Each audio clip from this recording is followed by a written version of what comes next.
할렐루야. 하나님의 은혜와 평강이 여러분의 삶에 가득하시기를 주님의 이름으로 축복합니다.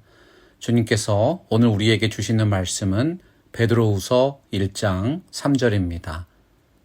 그의 신기한 능력으로 생명과 경건에 속한 모든 것을 우리에게 주셨으니 이는 자기의 영광과 덕으로서 우리를 부르신 이를 알므로 말미암음이라.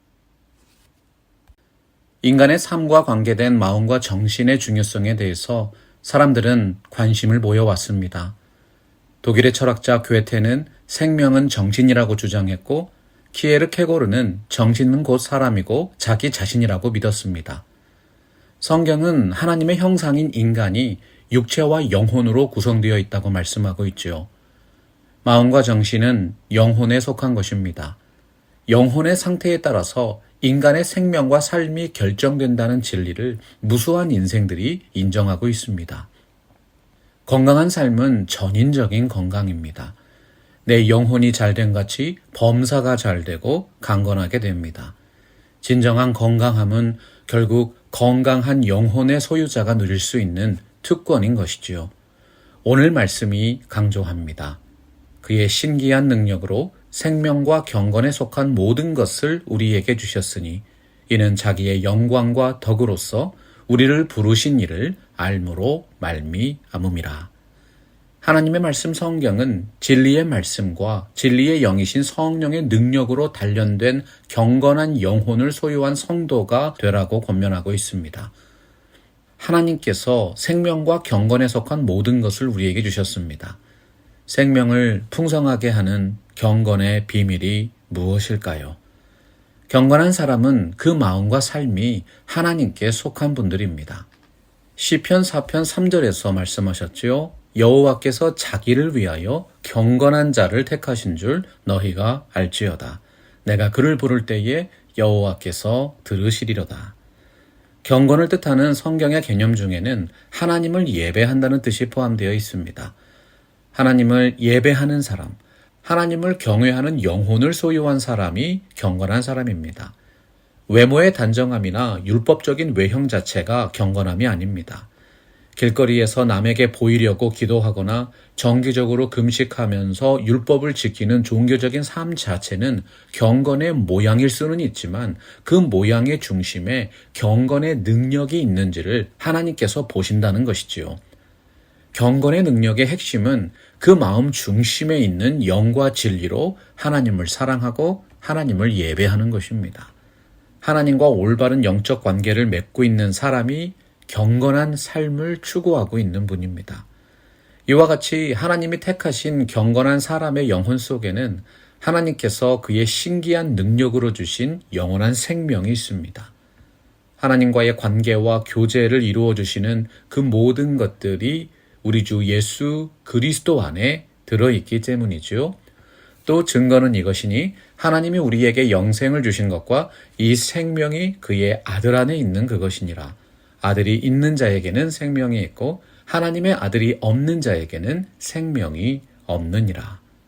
하나님의 말씀과 성령으로 거듭나고 하나님과 교제하는 영혼 속에는 영원한 생명의 권능이 깃들어 있습니다. 그 생명과 경건의 씨앗이 발아하면서 성도의 영혼이 신앙 안에서 성장하고 사탄의 세력이 넘볼 수 없는 강건한 영적인 군사로 세워집니다. 예수께서 하나님의 아들이심을 믿는 자가 아니면 세상을 이기는 자가 누구냐 말씀하셨습니다. 예수 그리스도의 십자가와 부활의 능력을 소유하고 있기 때문에 사망 권세를 이기고 생명으로 나아가는 참으로 건강한 삶을 누리게 되신 것이지요. 베드로후서 2장 9절 보면 주께서 경건한 자는 시험에서 건지실 줄 아시고 불의한 자는 형벌 아래 두어 심판날까지 지키신다고 했습니다. 하나님께 속한 경건한 영혼은 시험에서 건지시고 끝까지 보호하시지만 그리스도에게 속하지 않은 인생들은 심판의 날까지 형벌 아래에 두십니다. 성경이 말씀하는 징계와 심판의 본질은 하나님과의 교제와 관계가 끊어지는 것입니다. 하나님께 속하지 않으면 세상 것들을 우상으로 섬기게 되어 있습니다. 모든 인생의 마음속에는 하나님이 아니고는 채워질 수 없는 빈 공간이 있기 때문이지요. 그 허무함과 공허함을 무엇으로 채우겠습니까? 사람이 마음으로 예수 그리스도를 부인하면 그 영혼이 세상적이고 마귀적이고 정욕적인 것들에게 오염되고 파괴됩니다. 아무리 외형이 아름답고 삶이 화려해도 마음의 중심이 하나님을 떠나면 더러운 영들에게 사로잡히게 되지요. 불안과 미움과 원망과 절망과 탐욕에 찌든 병든 영혼이 되는 것입니다. 사랑하는 성도 여러분, 그 어떤 것보다 더욱 여러분의 마음을 하나님 앞에서 경건하고 청결하게 지키십시오. 은혜의 보좌 앞에 믿음으로 나아오시는 담대한 신앙이 되시기를 축원합니다. 하나님은 믿음으로 자기를 찾는 자들에게 큰 은혜와 상을 베푸신다고 했습니다. 하나님의 말씀과 신령한 예배를 통해서 건강하고 맑은 영혼을 소유하시는 여러분의 삶이 되시기를 간절히 바랍니다. 생명력 있는 삶과 경건한 마음을 훼손하는 신앙의 대적 중에 하나가 탐심입니다. 사도 바울은 탐심은 곧 우상숭배라고 말씀했지요. 그러므로 땅에 있는 지체를 죽이라. 곧 음란과 부정과 사욕과 악한 정욕과 탐심이니 탐심은 우상숭배니라. 우상을 숭배한다는 것은 마음을 우상에게 빼앗겼다는 뜻입니다. 마음을 잃으면 다 잃어버리는 것이지요. 마음이 우상에게 점령당하면 이제 그 우상이 사람의 마음과 생각을 지배하게 되는 것입니다. 그래서 바울은 자족하는 마음이 있으면 경건에 큰 이익이 된다고 했습니다. 경건한 사람의 마음과 삶에는 어떠한 상황에서도 하나님께 감사하고 하나님의 은혜와 사랑의 약속 안에 거하려고 하는 강렬한 신앙의 열정이 있습니다. 바로 그 경건에 이르는 연습이 음란과 부정과 사욕과 악한 정욕과 탐심을 물리치게 합니다. 하나님이 허락하신 참된 은혜를 누리는 풍성한 삶으로 인도해 주시는 것이죠. 사람이 의욕을 품고 열심으로 노력한다고 모든 것이 이루어지지 않습니다. 혹시 그 바라던 것을 얻는다 할지라도 마음의 동기와 삶의 방법이 바르지 못하면 그것을 얻음과 함께 많은 것을 잃어버립니다. 사랑하는 성도 여러분, 참으로 건강하십니까? 하나님이 은혜로 허락하시는 재물과 건강과 생명에는 근심이 없다고 했습니다. 하나님이 원하시는 뜻 안에서 열심을 내십시오. 항상 기뻐하라, 쉬지 말고 기도하라, 범사에 감사하라. 이것이 그리스도 예수 안에서 너희를 향하신 하나님의 뜻이니라. 자족하는 마음과 감사하는 마음이 있으면 여러분들의 삶에 하나님의 은혜로 주시는 참된 건강함과 풍성함이 임할 줄로 믿습니다. 우리에게 이미 허락하신 그 크신 은혜에 감격하면서 사랑으로 베풀며 살아가는 참된 건강함을 누리게 되시기를 주의 이름으로 축복합니다. 경건의 길로 나아가는 분들에게 나타나는 중요한 특징들이 있습니다. 형제들아, 무엇에든지 참되며 무엇에든지 경건하며 무엇에든지 옳으며 무엇에든지 정결하며 무엇에든지 사랑받을 만하며 무엇에든지 칭찬받을 만하며 무슨 덕이 있든지 무슨 기림이 있든지 이것들을 생각하라. 경건의 능력은 하나님의 말씀으로 성장하고 하나님의 사람으로 세워지며 예수 그리스도의 복음과 사랑의 명령에 순종하는 삶을 통해서 나타납니다. 참되고 옳으며 정결하고 사랑받고 칭찬받을 만한 일이 무엇입니까? 어떤 상황에서도 지극히 선한 것을 분별하여 그리스도의 날까지 이르게 하시는 하나님의 지혜와 사랑을 추구하는 것입니다. 그리스도인들의 삶은 독이 있는 꽃에서도 꿀을 뽑아내는 꿀벌과 같은 삶이라고 했습니다. 말세 때에는 불법이 성하게 되므로 많은 사람의 사랑이 식어지게 되어 있습니다. 불법이 융성한 시대에는 미움과 정죄와 비방과 분열이 지극히 평범한 일상이 됩니다. 인간관계가 병이 들고 공동체가 파괴되고 이기심과 증오가 가득 찬 비정한 세상이 되어가고 있습니다.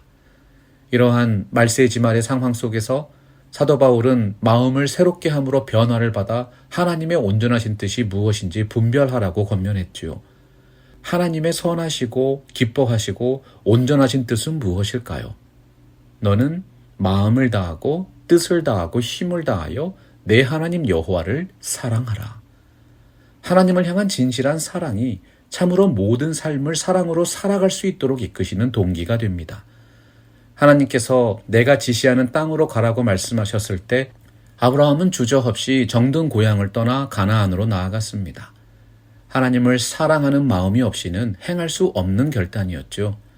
성경이 말씀하는 경건한 삶은 우리가 주님을 참으로 사랑할 때 죄악된 옛 생활과 습관에서 떠나 주님을 따르는 새로운 생활로 나아가는 것입니다. 사람이 마음속에 무엇을 품고 무엇을 바라보는가에 따라서 그 삶이 달라집니다. 썩어질 세상을 사랑하고 썩어질 것을 위해 수고하는 인생은 결국 세상의 마지막 날에 그 썩어질 것을 거두게 됩니다.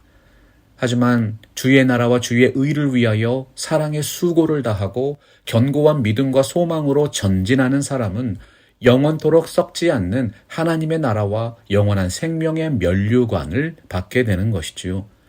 자기의 육체를 위하여 심는 자는 육체로부터 썩어질 것을 거두고 성령을 위하여 심는 자는 성령으로부터 영생을 거두리라. 모든 인생은 자신이 가치 있다고 믿고 자신이 사랑하는 일에 시간과 건강과 은사를 사용합니다. 여러분이 진정으로 소중히 여기는 보물이 있는 곳에 마음도 있는 것이지요. 하나님이 은혜를 주신 그 모든 은사들을 무엇을 위해 사용하고 있습니까? 그런즉 너희는 먼저 그의 나라와 그의 의를 구하라. 그리하면 이 모든 것을 너희에게 더하시리라. 하나님의 나라와 그의 의를 구하는 삶은 하나님을 사랑하고 이웃을 사랑하라는 십계명의 요약문입니다. 둘째는 이것이니 내 이웃을 내 자신과 같이 사랑하라 하신 것이라. 이보다 더 큰 계명이 없느니라. 사랑은 단순한 느낌이나 감정이 아니라 활동이 되고 삶이 되어야 합니다. 예수님은 우리가 아직 죄인 되었을 때에 십자가 대속의 은혜와 사랑을 베풀어 주셨습니다. 우리가 받은 그 은혜와 사랑을 묵상하면 우리의 마음과 삶으로 이웃을 내 몸과 같이 사랑하는 주님의 계명에 순종할 수 있게 되죠. 모든 사람들이 자신의 몸을 귀하게 여깁니다. 건강한 삶에 대한 소망도 결국 자신의 몸을 소중히 여기는 사랑에서 비롯된 것이지요. 우리가 우리의 몸을 걱정하고 건강에 대해 염려하는 것처럼 그렇게 이웃을 사랑하라는 말씀입니다. 건강한 삶을 위해서 우리는 가끔이라도 운동해야 합니다. 매년 찾아오는 성탄절 시즌은 참으로 그리스도의 몸된 교회와 지역사회의 이웃들을 위해 사랑을 실천하기에 좋은 시기인 것입니다. 예수 그리스도의 몸으로 우리에게 허락하신 교회를 위해서 사랑의 수고를 다하십시오. 여러분의 가정과 일터와 삶의 현장에서 만나시는 이웃들에게 작은 사랑의 마음을 전하시기 바랍니다. 사랑은 오병이어와 같다는 말이 있습니다. 이름 없는 소년이 가진 물고기 2마리와 보리떡 5개가 예수 그리스도의 복음과 사랑을 통해 나누어지면 5,000명이 먹고도 12광주리가 남는 놀라운 일들이 일어납니다. 보이는 세계보다 보이지 않는 세계가 더 넓고 광활합니다. 사랑으로 베푸는 작은 음식은 눈에 보이는 것이지만 보이지 않는 그 사랑이 영혼을 살리고 공동체를 풍성하게 하고 하나님의 나라와 하나님의 의가 이 땅에 임하게 만드는 것이지요. 무엇보다 뜨겁게 서로 사랑할지니 사랑은 허다한 죄를 덮느니라. 서로 대접하기를 원망 없이 하고 각각 은사를 받은 대로 하나님의 여러 가지 은혜를 맡은 선한 청지기 같이 서로 봉사하라. 미국 사회에서 노예제도 폐지를 위해 평생을 바친 헨리 비처 목사는 내가 어떻게 사랑해야 하는지를 깨닫기까지 나는 어떻게 예배해야 하는지를 알 수 없었다고 고백했습니다. 사랑은 참으로 놀라운 진리의 실체이며 변화의 동력입니다. 사랑하는 자는 하나님을 아는 것이며 사랑하지 않는 자는 하나님을 알지 못하는 것입니다. 하나님을 더욱 깊이 알아가는 지식의 핵심은 우리를 향하신 그 하나님의 놀라운 사랑과 이웃을 향하신 하나님의 사랑의 비전을 깨닫는 것이지요. 사랑하지 아니하는 자는 하나님을 알지 못하나니 이는 하나님은 사랑이심이라. 하나님의 사랑이 우리에게 이렇게 나타난 바 되었으니 하나님이 자기의 독생자를 세상에 보내심은 그로 말미암아 우리를 살리려 하심이라.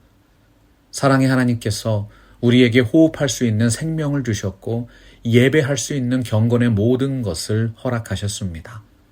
하나님께서 주신 그 건강한 마음과 삶으로 주님의 몸된 교회와 이웃을 위해서 오늘도 사랑의 수고를 다하시는 밤스프링스 개혁장로교회 모든 성도님들 되시기를 주님의 이름으로 축원합니다.